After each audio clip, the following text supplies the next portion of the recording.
இந்த நபர்கள் தான் கேட்கணும்.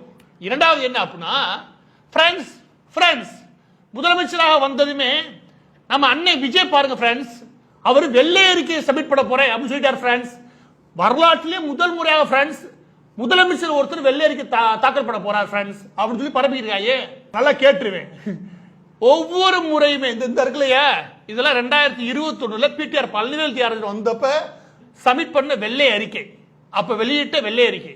ஜெயலலிதா அவர்கள் ஒவ்வொரு முறை வரும்போது சரி நிச்சயமாக வெள்ளை அறிக்கை வெளியிடுவார்.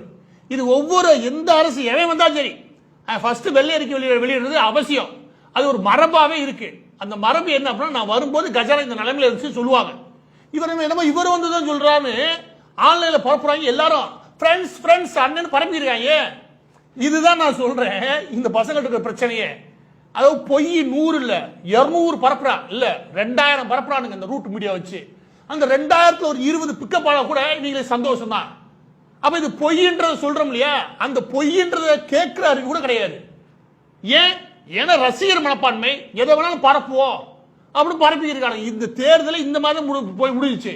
அதாவது அரசியல் தெரியாம, வரலாறு தெரியாம, மாற்றம் தெரியாம, பொருளாதாரம் தெரியாம, நாட்டுடைய நிதி விவகாரம் தெரியாம, அதோடைய கட்டமைப்பு தெரியாத ஒரு கும்பல் திடீர்னு அரசியல் பேசிட்டு சின்ன குழந்தைகளை தூண்டி விட்டு அதை வச்சு அரசியல் கொண்டாங்க. இது வெள்ளை அறிக்கைன்றது இவர் தான் ஃபர்ஸ்ட் வெளியிடுறாராம். இதை பரப்புறாங்க, இதை நம்பி பரப்பவும் செய்யறானுங்க. ஐயோ இந்த 5 வருஷத்துக்கு இவங்களை கட்டிக்கிட்டு மாரடிக்கிறது பெரிய கஷ்டம். எனவே இது முதல் முறை அல்ல. மூன்றாவது என்ன அப்படின்னா,